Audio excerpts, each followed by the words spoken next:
Well, Donald Trump is once again publicly vowing to primary Representative Thomas Massey of Kentucky's 4th Congressional District. He released a Truth Social statement over the weekend calling him a pathetic loser and not MAGA. But the real question is can the President of the United States and his influence topple one of Congress's most independent voices from Kentucky's 4th Congressional District? Remember, this is a guy, Thomas Massey, who won his re-election bid against no one. No one, the Democrats could not field someone to run against him in 2024. So today we are going to break down exactly the fight between Thomas Massey and Donald Trump. But for those unfamiliar, Thomas Massey, he is a Republican congressman from Kentucky's 4th Congressional District, serving since 2012. He's much more of a libertarian, lean-in conservative, known for having principled stances when it comes to his views. He is not a pragmatic politician. Let's get one thing straight. Thomas Massey is not a pragmatic politician. He is principled. He advocates for limited government, fiscal responsibility, and Second Amendment rights. And he often finds himself bucking party leadership. Look, he voted against the bloated spending bills like the continuing resolution from earlier this year, the continuing resolution in December of last year. He's criticized U.S. foreign policy, including aid to Israel, aid to Ukraine, which was put him at odds with some of the heavyweights in the GOP. And like we said, Massey is principled. He is. And it puts him directly at odds with Donald Trump. Donald Trump cares about putting wins up on the board. That's what he cares about. He is in his second term. He is looking to put wins on the board. He is not trying to make a stand. He's not. That's what Donald Trump follows reality. He does not follow a certain set of principles. He follows what he feels is going to be best for the American people. And Massey, he's not. He's not a pragmatic. He's not pragmatic in the way he governs. And although his independence has earned him a really loyal base, especially among the Make America Healthy Again coalition and grassroots conservatives who value his representation in Congress, there's a lot of people who see him as a major target. They want to target Thomas Massey for what he has done, for not falling in line with what the party leadership wants. Because that's what Donald Trump wants. He wants someone who is loyal to the MAGA base and to the MAGA brand. But so why? Why is Trump gunning for Thomas Massey in 2026? And like we said, it started actually back in his first administration. Potentially he voted against the COVID relief packages. There was a lot of stuff that they clashed on. Trump wanted to throw Massey out of the party back in 2020. But now, since he was reelected again, started in December of 2024 with the continuing resolution. It was a stopgap spending bill. It would hold the government over for 2 or 3 months. Trump wanted it passed. Massey voted against it, arguing it would add to the deficit without any real reforms to the bloated spending that occurs in America. And Trump took it personally, going on X, blasting Thomas Massey as not MAGA and promising to campaign really hard for a primary challenger in 2026. And like we said, we now have another tweet about this. And like we said, this is not the first clash between the two. You also look, Massey has criticized U.S. aid to Israel which has really irked a lot of Trump loyalists who see him as a grandstander. And Trump is making it very clear. He wants to use his influence and rally his donors to vote against Thomas Massey, potentially drying up campaign funds and branding him as disloyal to the MAGA base, which I don't know. I don't know, is this going to work? I think if anyone, Donald Trump is the one who's going to make it work. But is this the best move? I don't think so.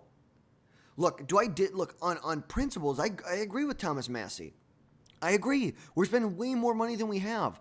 But at the end of the day, if we don't pass the one big beautiful bill here, there's going to be a 70% increase in taxes overnight.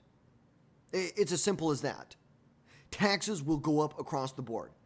Life is a game of relativity. Relatively speaking, we have to go with the Republicans.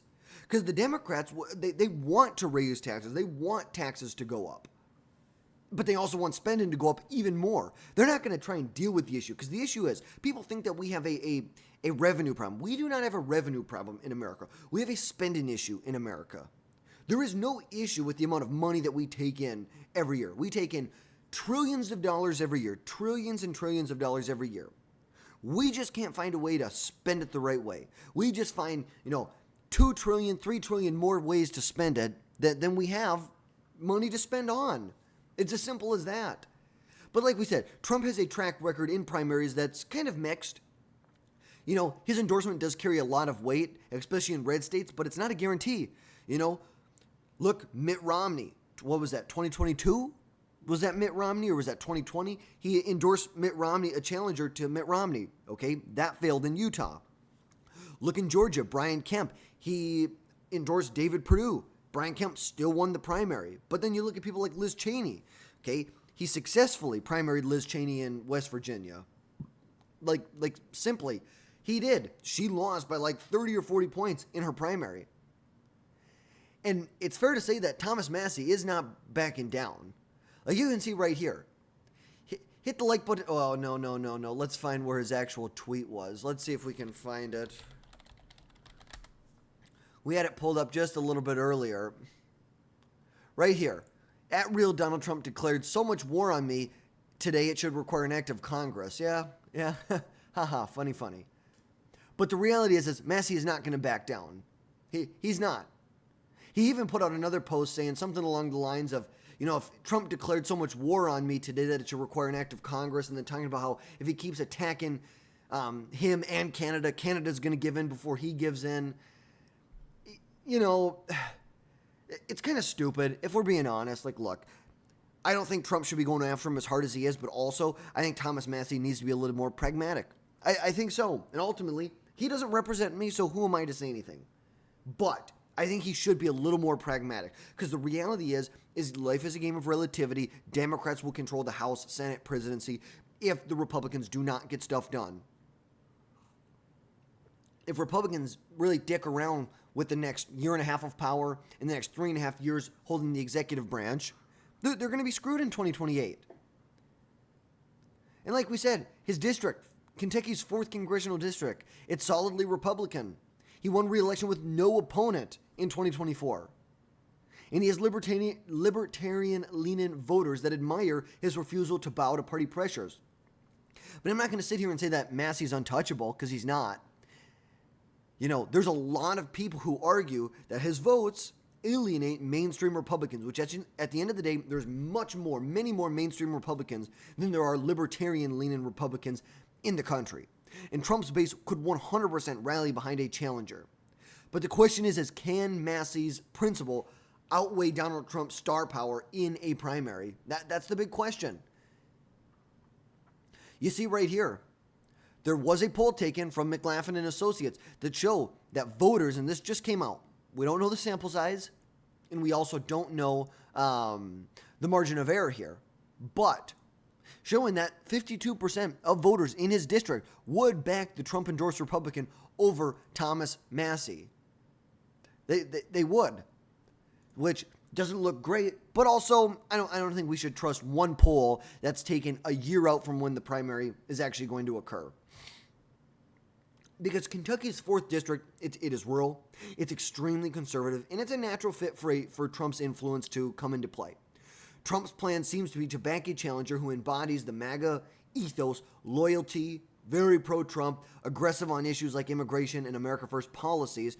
Obviously, some people have different ideas of what America First policies actually are, but potential challengers could include state-level politicians or a Trump-era or Trump-endorsed newcomer, but no big names have really come out yet. Aaron Reed, who is kind of seen as the biggest name to go after Massey, state senator from the 7th congressional district in Kentucky, not running. Kimberly Moser, who's a state rep from the 64th congressional district, potentially, but we don't really have anything right here. And then there's a registered nurse who's really a no-name at this point. But we're gonna see what happens. It seems as of right now, this Kimberly Moser, but we're gonna see who does the Trump administration recruit. Who are they gonna come after to come into this district to run against Massey? But a few things that I'd watch here. Fundraising. Trump could steer big donors away from Thomas Massey, who does rely a lot on grassroots support, but some of the bigger donors could be steered away from him. You know, look at the voter sentiment. And what will the GOP primary voters prioritize? Are they going to be prioritizing Trump's endorsement or, you know, Massey's track record of being principled? I think if it's a coin toss or it's a binary decision, I think they take Trump's endorsement, honestly. And then you look at, in a low turnout primary, it favors whoever's motivated.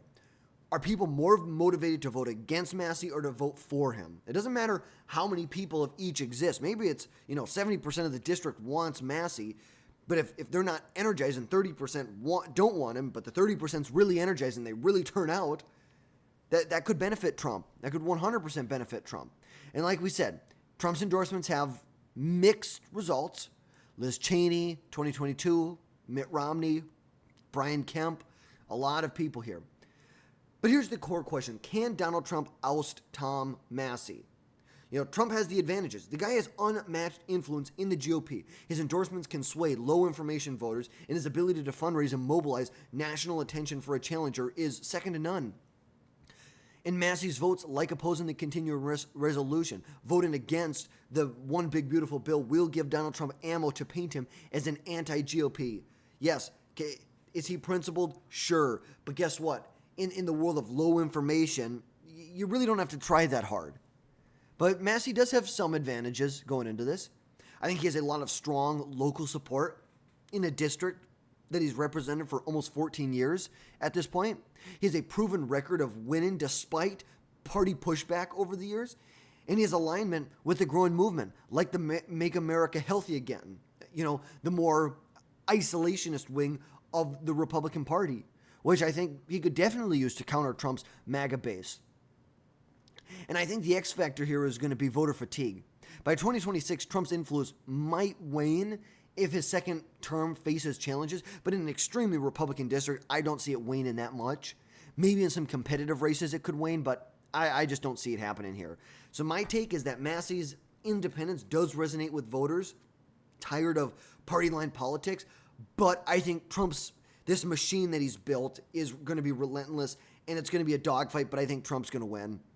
I think Donald Trump will oust Tom Massey. I don't think it's the right move, but I think he will oust him in 2026. Ultimately, it's way too early to call, but if I had to put my finger one way or the other, I'd say he ousts him if he really wants to. So we're going to see. But let me know, what do you think? Do you think Thomas Massey can hold his ground, or do you think Trump's influence will prove just too much? Too much for Thomas Massey to handle. He will lose to a primary challenger. Let me know your thoughts down below in the comments. And as always, drop down below, hit that subscribe button. Make sure you never miss another video from us again in the future. And folks, we will catch you next time.